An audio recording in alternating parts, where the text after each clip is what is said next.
Well, good morning. Welcome to church. My name is Mike. I don't know where I'm putting that water. I'm going in circles. My name is Mike. I'm one of the leaders here at the church. And if this is your first time here at Resident City, if it's your first time, maybe specifically here, but and maybe it's church in general. Maybe you haven't been to church ever in your life. Maybe this is the first time in a long time coming. I just want to let you know that we are so pumped that you would join us here today, be part of what we are doing here at Resident City. We are glad to have you in what we are doing, because you're part of the reason why we actually do church the way that we do. Because whether you are a seeker of something, maybe you're searching for more, maybe you've been saved your whole life, or you're actually here and you're pretty skeptical and you don't even know why you showed up. We want to let you know that we are excited that you would join us, because we want to be a church that helps people like you truly encounter the real God. Because we don't believe that this thing called Jesus, this religion that maybe you would call it, is just that. We actually believe that God is more than an idea, more than a philosophy, more than just some belief systems. He's actually a person to be known, encountered, to be met. And as we grow in a relationship with that God, Jesus says we get this thing called eternal life. Heaven sort of invades our heart, begins affecting how we live, how we see the world. It begins changing everything about us. And we just believe as Christians that is literally the best news. It's the best life. It's the best thing we could ever have access to. And so we're excited to be doing this thing called church today. And here's the thing about our church. We really do want to be a church that leads people into a soul-changing relationship with Jesus. This isn't about just putting on a service. It's truly to have these moments where our lives can change as we meet Him. And so we are pumped to do that today. One of the ways as Christians that we do that, where we learn about God and what He's up to and what He's doing, is through this thing called the Bible. And if you're unfamiliar with the Bible, this is not for us simply some collection, some anthology of ancient documents that we read for novelty's sake. For us, this is a good word from our good God for the good of our soul. And as we submit ourselves to it and come under its authority and apprentice life from the truth of it, that we get to be invited to know who God is, to learn about Him, to be challenged, convicted, encouraged, changed, and led by it. So we're going to do that today and trust that God is going to speak to us through it. And we're going to do so out of the book of Philippians. So if you have a Bible or a phone, if you want to open up to the book of Philippians, that would be awesome. If you don't know much about the Bible, first off, again, so pumped that you're joining us. Philippians is found in what we as Christians call the New Testament. It's a part of the Bible where we explicitly find about the life, death, and resurrection of Jesus, and how we as Christians are to live in light of His life. And we do believe the whole Bible is about Jesus, but it's in the New Testament where we really discover Him on earth and His ministry and what He does. And Paul, he's the author of this letter. It's actually a letter to a church. And he started this church, and he's traveled a bunch, and he's writing back to it. Actually, it's sort of like a thank you note that's extended with some instruction in it. And the themes of this letter are about rejoicing, are about encouragement. It's sort of Paul trying to stir on or spur on his people to keep going and keep up the good fight. And so we want to sort of let Pastor Paul instruct us today a little bit, encourage us and teach us around this idea, as we're going to see, called contentment. And so Philippians chapter 4, we're going to start in verse 10. And this is what we read. It says this: I rejoiced in the Lord greatly that now at length you have revived your concern for me. You were indeed concerned for me, but had no opportunity. Not that I am speaking of being in need, for I have learned in whatever situation I am to be content. I know how to be brought low, to be in seasons of hardship, defeat, discouragement, and I know how to abound. In any and every circumstance, I have learned the secret of facing both plenty and hunger, abundance and in need. And I can do all things through Him, or through Christ, who strengthens me. Let's pray. Jesus, we thank You so much for Your word. We thank You that You want to speak to us today. And God, we want to start this moment and just ask truly that You would speak exactly what You want to speak to this church through me today. God, I pray You'll take the gifts You've given me to steward and that You would use them, God, for Your glory, for the good of these people, that You would truly just instruct us and lead us today. God, I pray if there's anything in Mike that is not of You, that's not from Your heart for our church, I pray that I would not speak it. I pray that You would just destroy it, even in my mind's idea now, and let only, God, what You have truly come to pass today. We pray this in Your name, Jesus, in the name of Jesus, amen. I don't know why I prayed that twice. Sometimes in prayer that just happens. Anyone love secrets? Anyone love secrets? I find there are kind of like two people in the world. There are those who love having a secret, knowing a secret. I don't know what it is about it, where it's sort of like maybe that sort of insider scoop or that uniqueness. I know something that no one else knows, so we love our secrets. I don't know if you remember being, like in elementary school, that younger age where you had secrets with all your friends and you giggled in the back of the class because no one else knew, that weird moment. Does anyone love secrets? Anyone that kind of person? Anyone?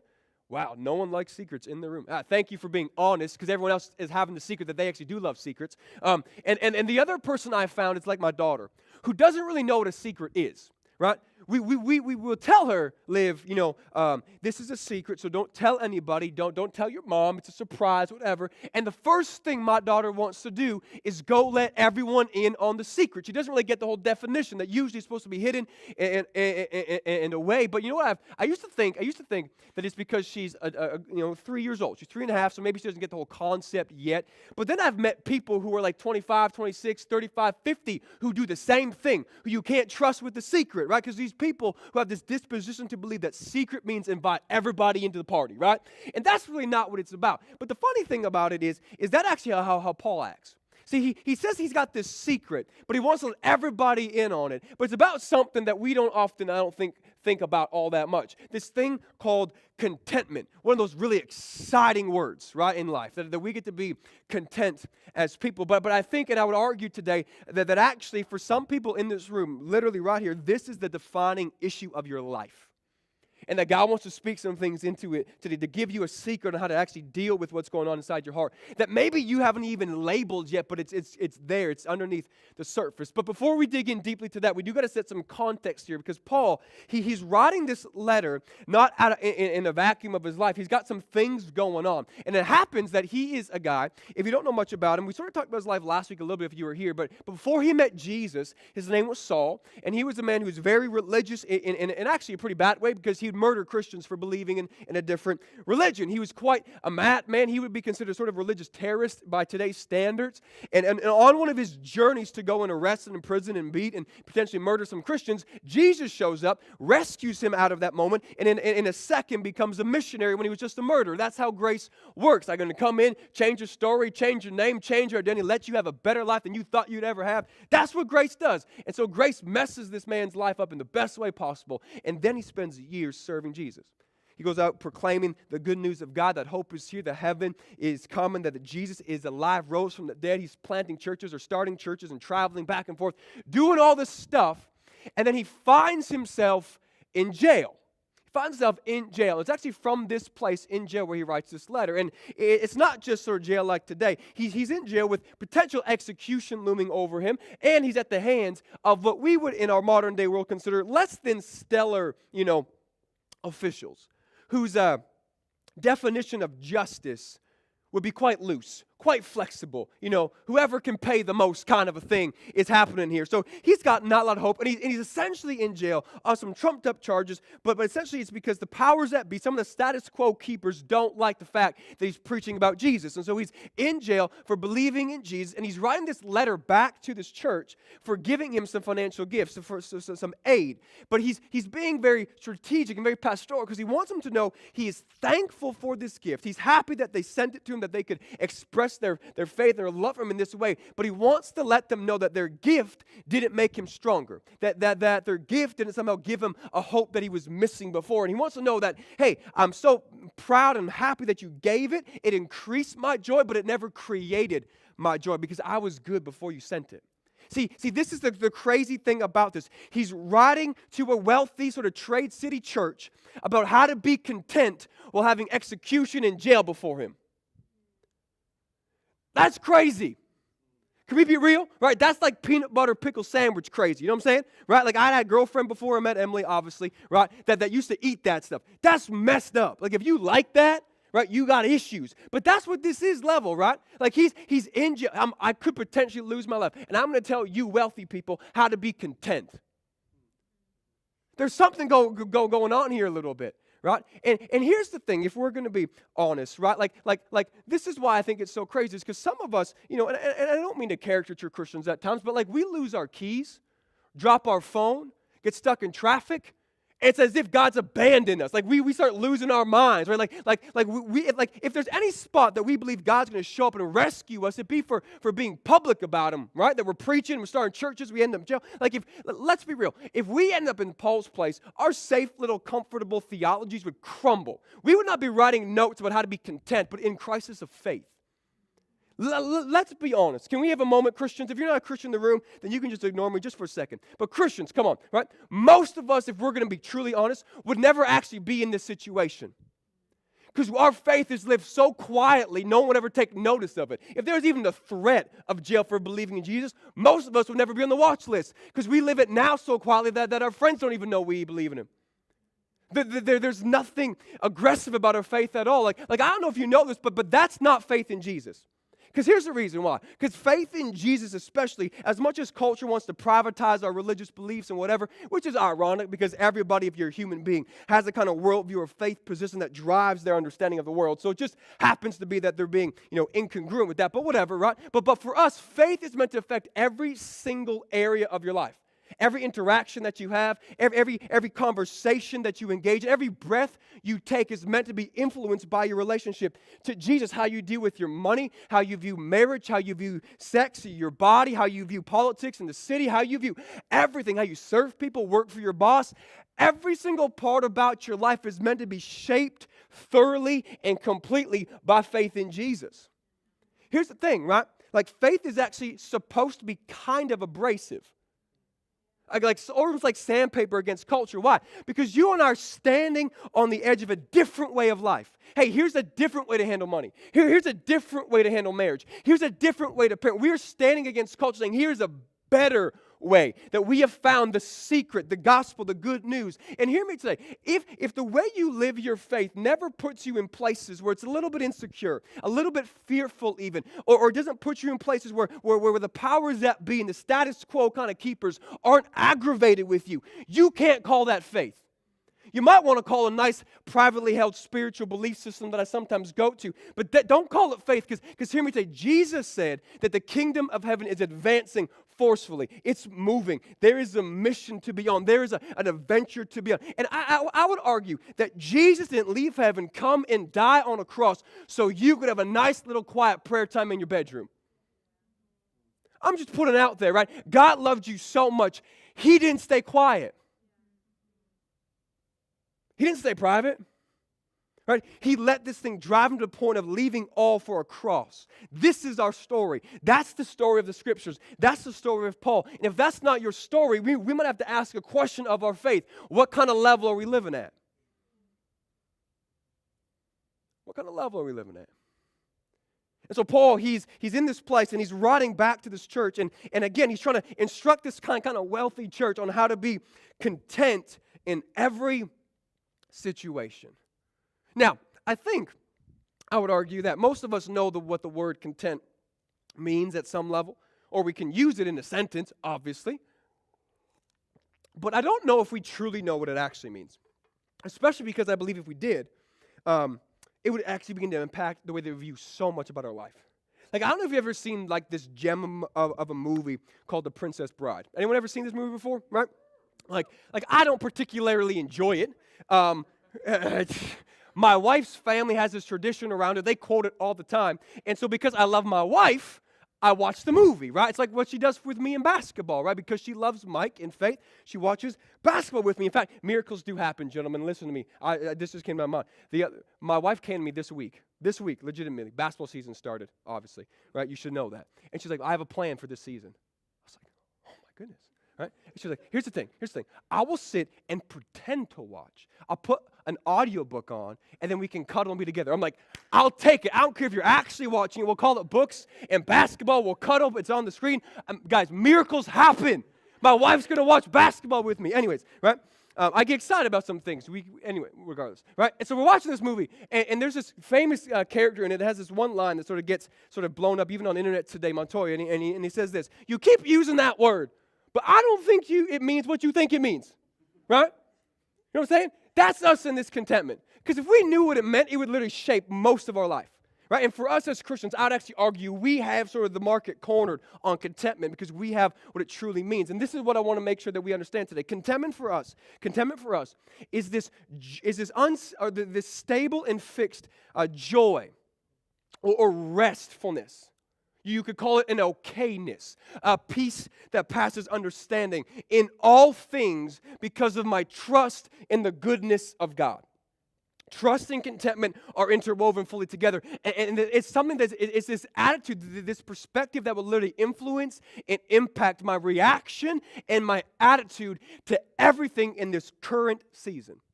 Contentment is always about the current moment, this current season. Now, here's the thing, right? Paul says, I had to learn this. Just catch that twice. He says, I have to learn this. Because the natural disposition of your and my heart is not contentment. It's actually quite opposite. It's discontentment. It's complaining. It's all these different things. But Paul, he comes to this church and says, guys, I have this secret of contentment. I've learned in all things how to be content. And I want to share it with you. And I can almost see Paul as he's writing this letter, because that's how it was written. It was written, and then they would read it out to a congregation just like this one. And I can almost see him trying to bait them a little bit. Guys, I got a secret. I want you to know it. Right? It's going to change your life. Right? Everyone's leaning in at this point because they want to listen in, right? He's like, okay, you ready? All right. Here's the secret. Jesus.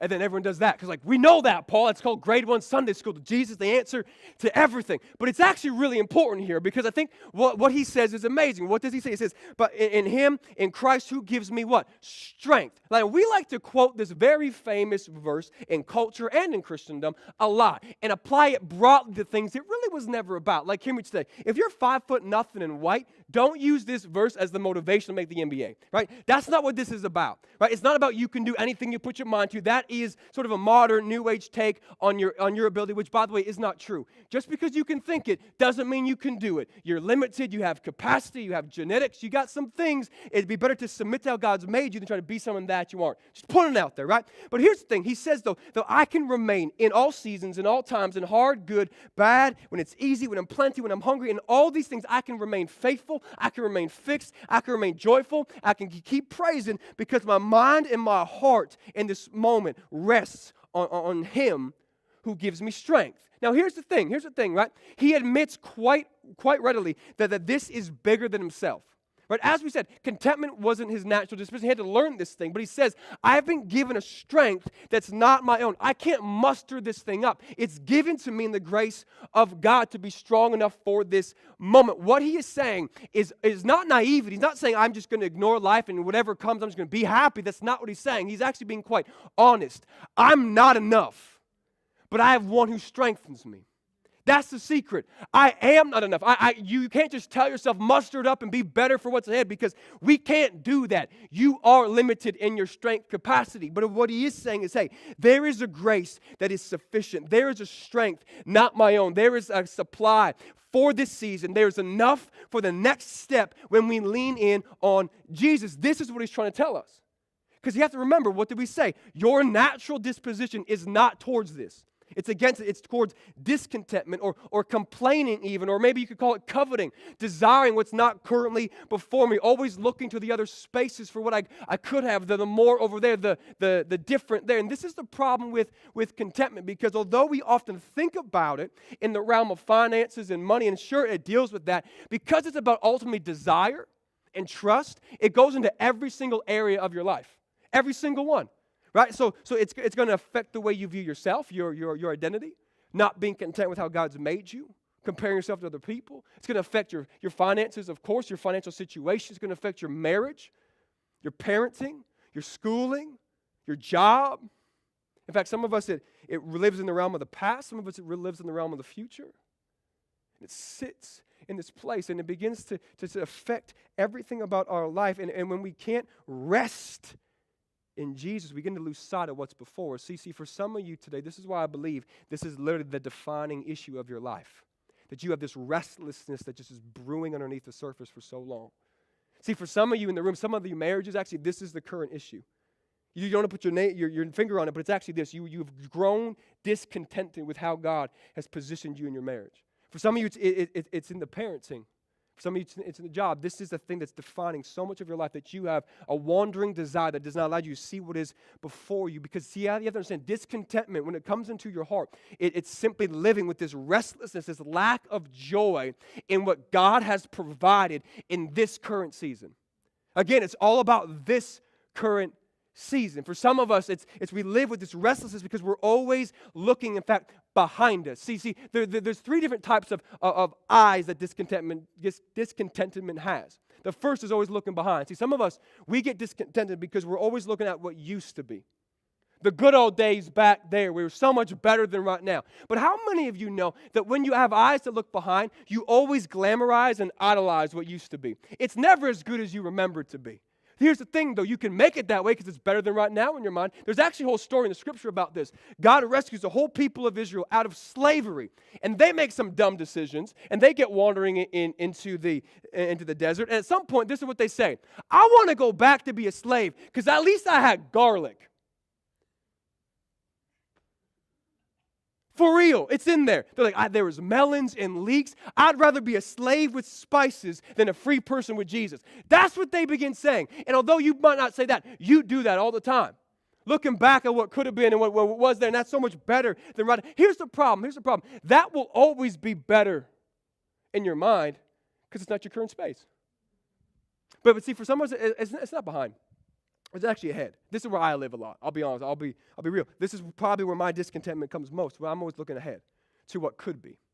I have sort of that vision, future mind. So it's always not right now. It's always what might be that day, the preferable future in my mind, the vision that could be. Here's the problem. If you're always comparing reality to your fantasy, guess which one wins? Fantasy, always. Because it's not real yet. You can make anything that you want in your mind. You always envision to be better than where you're at. If you can never live in the moment, in this current season, you'll actually never do the things to get to where you need to go. For some of you, it's not forward or back, right? You're pretty cool with just being present in the moment, whatever. It's actually because you're looking beside yourself. I want what they got. Why don't I have their vacations? Why don't I get the job? I want a wife like that. I want a husband like him. I want more money like they have. I want the good, the better, the stuff, the other over there. And we get all wrapped up in this inability to see what is truly before us. See, for some of you, if you're married, this is how this begins to work out. Maybe you've been married and, you begin to think that you know what? I don't know I just not feel like I remember when it used to be so much more passionate. Remember when we first got married and there was all this young love and fireworks and the honeymoon stage and all these different things and now, what was cute is sort of annoying. What was supposed to change has never really changed.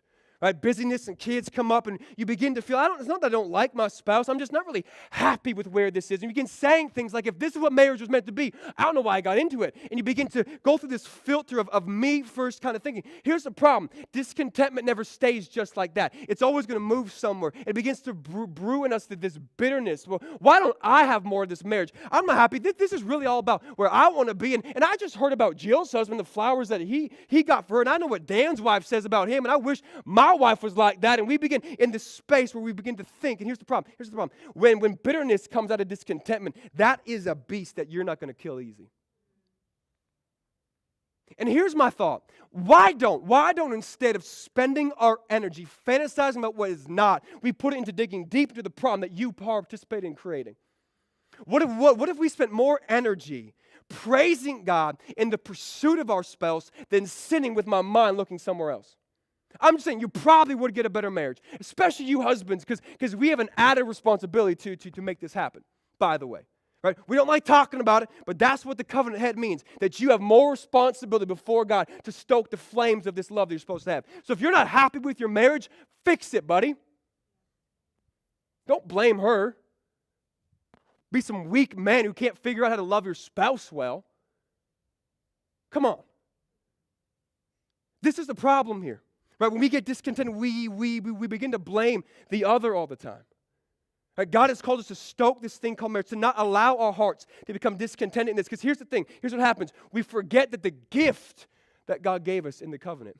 See, this is what I have to sort of remind myself sometimes. And this is crazy because my wife is amazing. But you know what I've discovered after 5 years of marriage? She is exactly what I need.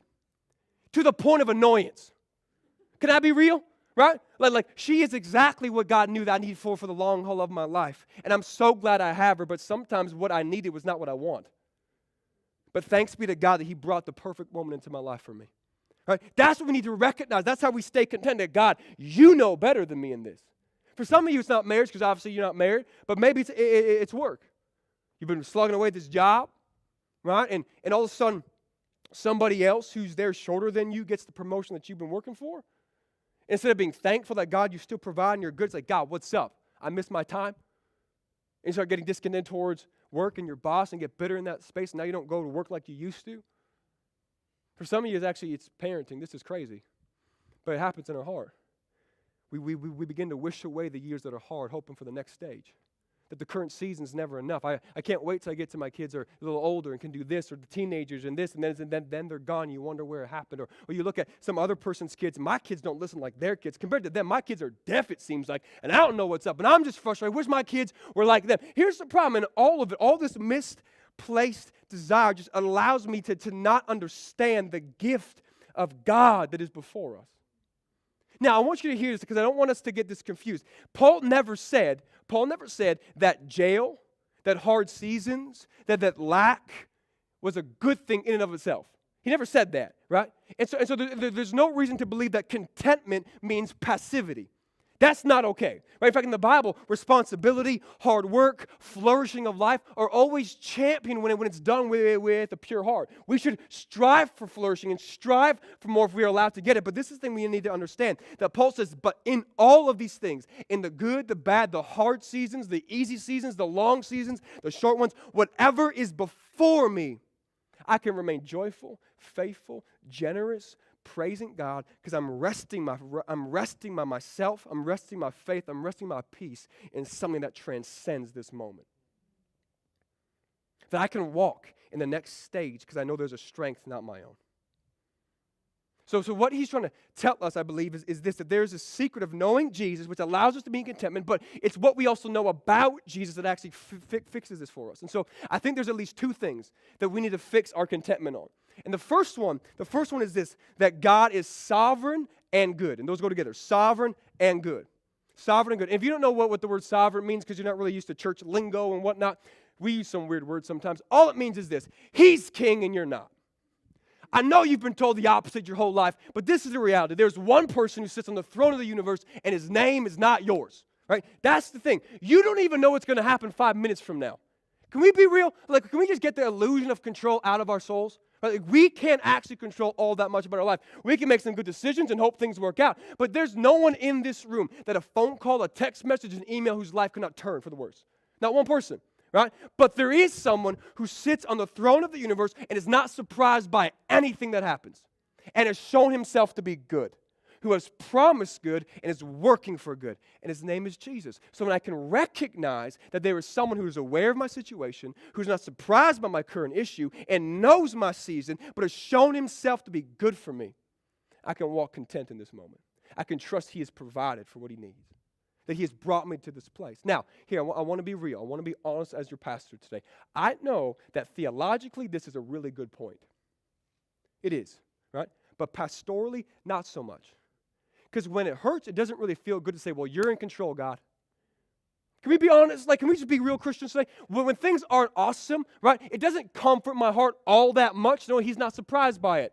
Because if you weren't surprised by it, why didn't you fix it, right?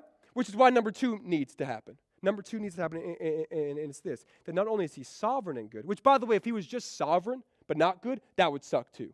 If he was just good but not sovereign, that would suck as well. So there's a good thing he's both. But number two is this, that he is sufficient and good. He's sufficient and good. This is the definition of grace, that he does for us what we cannot do for ourselves, that he is able and available, that he is more than enough. Our portion, as Jeremiah says, this is our God, that he is able to give me the strength for this season without end. See, this is the cool thing about it. When I begin to believe who God is and know who he is, I begin to recognize that whatever this season demands of me, my supply is full in him, that there is enough strength for this season. He is not like your checking account. Limited and finite. You know what I'm saying? Right? As bad as it is, it's true, right? Or how about this one? He is not like your 35-year-old cousin. You know what I'm saying? who still works at Chuck E. Cheese and lives life of IOUs, right? That's not Jesus. He's not like that. So why do we treat him like that sometimes? Right? What we begin to see is that in every single season that we are called to walk in, if he is sovereign and knows and is guiding my life and brought me to the space, what I begin to recognize then is he is also enough to supply the strength for this moment. So what that means in my mind is this, that for whatever is before me, whatever it is, the strength is supplied. If I lean into him. Right? This isn't about mustering up my strength for the next season. It's recognizing that this season ahead, the strength is already there. If I need grace, right, for my kids, guess where grace comes from? His Spirit. If I need joy in this moment, there is joy available. If I need strength to persevere and pursue my marriage, there is strength for that. If I need joy to help me not get into despair in the season where my hunger pains are much, there is joy for that. If there is something that you need, Jesus is the supplier of the strength. What we recognize is that for whatever season is ahead, the strength is there. There is enough strength for this next season. This is what he's saying to us. Again. This doesn't mean it's easy. He's not naive, but it is an honest theology.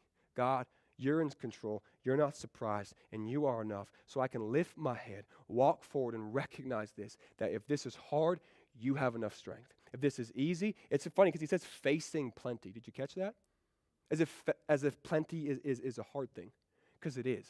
There's a strength that's needed just for that, to not get greedy and self-indulgent and selfish too, to protect ourselves from our much, right? That there's a strength when I find myself in that prison for preaching Jesus, when I thought God would show up and bless me. Let that mess up your prosperity theology. Because he was faithful, he's in prison, right? Now, here's the thing that I want to see, because although this is not the natural disposition of a human being, I would argue that when we get what Paul's saying, it becomes the natural disposition of an apprentice. Where we use that word here at Risen City, this apprentice of Jesus, to follow him, to learn life from him. When we are living in that space, when we recognize who he is and we lean into his leadership and allow him to guide our life every step along the way, we are saying, God, teach me, lead me, show me. I can trust that he has brought me to this space. And so my natural disposition is contentment, because I know I'm following a good leader. And he knows what is before me. He knows what is before me. Now Paul did say, as I said twice, that he has to learn. He had to learn how to be content and learn the secret. So there's some work that I think that we need to do. And so just in our last few minutes together today, I want to give us 3 quick thoughts, actually, about how we need to learn these things. And so the first one is this, that contentment grows when thankfulness does. When thankfulness does. See, the whole sort of theme of Philippians is this idea of rejoicing. And rejoicing is directly tied to thanksgiving, that I can recognize what God has done, what he is doing, what he will do, and give him praise or thanks and be in joy for that. And when that becomes the mind map, the sort of filter of my life, and I look through my situations, through those things, what has God done? What is he doing? What he's going to prepare or promise to do? There is no reason why I cannot rejoice. There's not one. Right? I might not be my perfect place. I might not be my perfect job, but I know that I'm not where I should be, and he's brought me to where I'm going to be, so I can see what he's up to. I have heaven. I have Jesus. I can at least rejoice about that. See, the crazy thing about Paul in this situation is he writes about his stint in jail, and he says this, because I'm in jail, other bold leaders are rising up. And by the way, he didn't know that when he first went to jail. Right? So sure, there is a moment, and I want to make sure that we're clear on this, that contentment does not mean I'm never confused at times.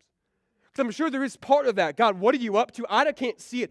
I don't know what's happening. But he hears about all these other leaders that get emboldened by his example. And because the perspective of his life is the mission of God, the kingdom of God, the gospel of God, knowing Jesus, he goes, my imprisonment has helped the kingdom of heaven. Well, praise be to God for that. At least the gospel is going out. So God, if you can use my hardship for your kingdom, use it. I can still praise you. My contentment's still here. In fact, later on he says that to live is Christ, to die is gain. What does that say? It says this, if you kill me, I get to be with Jesus.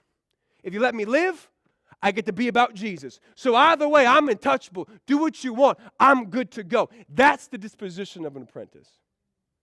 If you're not untouchable, if your joy is not unshakable, we need to learn this secret more. Dig deeper into Jesus and realize that even in my hardest times, there's still something to praise him for. And when I can get to the point of praising him, then my contentment will come with that. Paul was able to raise his level of thankfulness to his level of hardship to protect his heart. Number 2 is this: curb the comparison. Curb the comparison. Because here's the thing I have found. That discontentment often gets bred in our heart when we are either comparing our life, often, as I mentioned earlier, or this: we have unmet expectations or entitlement. Ever had this happen? Right, you sort of get lost in the scroll on Instagram or something like that, right? And you begin having these weird thoughts in your mind of, I deserve that. I deserve a boat ride like that. I deserve a vacation like they have. I deserve a date night like they went on. I deserve a better job than I'm at. I'm going to say something to you that maybe you've never heard before. It might come across as being a little bit abrasive, but you know Mike and you've been at Risen City, so this is the thing, right? Here's the reason. Here's the reality. You deserve nothing. I want you to hear that. I know we are an entitled generation has been told you deserve everything you want. You don't deserve nothing, right? You aren't owed anything. Your life is not some blessing to God. You aren't doing him a favor every time you breathe. Listen to me, it's the opposite. Every time we wake up and we breathe a breath, it is a blessing of heaven allowing us another day. We do not owe God. God does not owe us anything at all. But when we get entitled to believe that because I woke up today, God needs to bless me, I get so much more discontented because I expect better. Here's the thing that I'm not saying, though, because this always gets confusing people. I'm not saying that you deserve necessarily to go through bad things, right? You don't deserve to be beat by your spouse. People try to twist this and do some dumb things like that. That's not what I'm saying. You don't deserve to go through injustice. Sure, you're a human being made in the image of God, but you don't deserve what you often think you do. You are not entitled to anything. Work hard, be responsible, do the things of God, pursue him, and trust him for the results. That's what we're called to do. Be faithful. Right? The problem is when we begin believing I deserve more than I have, I get mad at God. Why aren't you supplying, God? I thought I needed more. God, this is God. We begin complaining all about it because I'm entitled. And we'll call it, I'm a dreamer. We'll call it, I'm unique. I got vision. You're entitled. That's what you are. We need to humble ourselves before the Lord and realize that, hey, if I was left to my own devices, I would be going under the wrath of God. But I'm not. This is literally the foundation of our faith. I got what I did not deserve. I got what I could not earn. I've been given more than I ever asked or imagined in Jesus. This is the foundation of our life, and that should affect every part about who I am. If it doesn't, you need to ask, why haven't I let the gospel begin to shape my understanding of my life? But this might seem radical to some, but I'm just going to put it out there that if having a social media account, for whatever platform that you love most, right, only feeds your soul poison, it's not worth it for you. It's not worth being able to story and have a following and have people like your photo. I know it feels good, but it's not worth the poison. If you can handle the temptation of that, fine, go ahead. Be cool and story all you want. Story right now. Or wherever your phone's at, right? Here's the thing, right? If you can't handle it. So, but what I want you to be reminded of is this, that for whatever current season that you're in, don't look to the left or to the right. There's enough strength for right now. There's enough strength for right now, this moment. And lastly, number 3, and Ben, you guys actually can come back up. It's this. You need to fight the lie. Fight the lie that the external will somehow heal the internal. That the external will begin to heal the internal. So here's the thing, right? It's one of those premises of culture I think we so easily buy into, but Jesus says the exact opposite.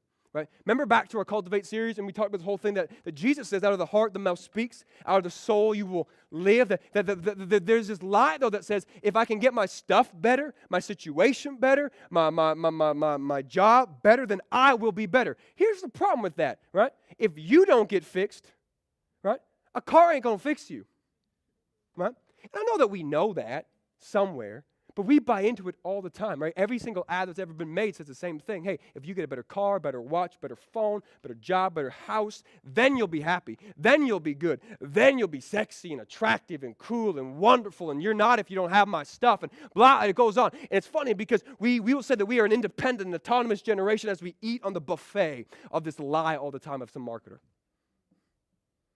And let's be real, you know it's not true.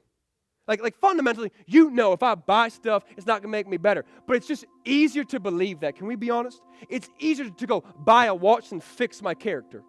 It's easier to go buy a new car than deal with the fact that I'm selfish. It's easier to go get a new wife than deal with my issues I'm not gonna look at. It's so much easier to just move away and run away and get a new job and be here and do that than to actually fix me. Because here's the problem, though. Here's the problem, and this might be revolutionary for some. Your issue really isn't a marriage one. Your issue really isn't a job one. Yeah, sure, there are some systems and infrastructures and things that maybe work against you a little bit, but hear me today. You go get a new marriage, you go into that marriage. You go get a new job, guess who goes with you? You do. You can move all you want. Your problems just get a new address because they follow, because that's what the issue is. If you believe the stuff in here can't get fixed, right, then you're not actually going to get better. But there's good news. There is good news today. That's what we're all about. Right? I know it's been a little bit, in your face, but the point is to get us to this moment. That there's good news, though. That there is a strength, not yours, that's available. There is a freedom, not yours, that is available. That there's a healing, not yours, that is available today. That there can actually be a deeper move of God into your soul to begin to heal the wounds that you're covering over with the stuff. That there's this deeper strength that can be given to cover over the weakness that you know is inside of you. There is a healing for the shame that's been driven by this inadequacy and fear that often is our emotional center of decision making. There is actually freedom from those things. There is hope for those things. There is forgiveness for the selfishness that drives a lot of how you live. Because the thing about it that we don't often understand is that it's not just, we don't live isolated lives. We live in context of God, of people, and the very same thing that breaks people's relationship with me, my selfishness, my woundings, my pain, that actually breaks my relationship with God. And when I'm broken there, it actually perpetuates it continually in my life. This is the story of our faith, but yet God moved in and broke that. He came in and healed what was broken and mended us. And this is the free secret. This is the good news, that if you would give your heart to Jesus, follow and become this apprentice of life with Him, you will be reoriented, remade, reshaped, reformed, strengthened for whatever is before you. If you feel weak, if you feel restless, if you feel untethered, if you don't know listen to me, there is strength available. Your marriage doesn't have to stay the way it is. Your parenting doesn't have to stay the way it is. Your perspective can change. There is joy, there is peace, there is hope, there is strength, not your own. You just have to be willing to step into it. You can't muster this thing up. I know you've been told you can do it. You can't. No, you can't. Let's just call it what it is. But there is hope here. Will you follow Him? Because He will lean into you. He will dive deep in a relationship with you. He will strengthen every weak area of your life. Christians here today, I want you to hear this. There is strength for this season. The supply hasn't run out. There is strength for this season. Do you hear me? There's strength for your season. Whatever's before you, there is strength for your season. It is. It's here. Will you lean on Him? Will you dive deep into Him? I can do all things through Him who gives me strength. Amen? Would you stand with me? I want to pray for our church.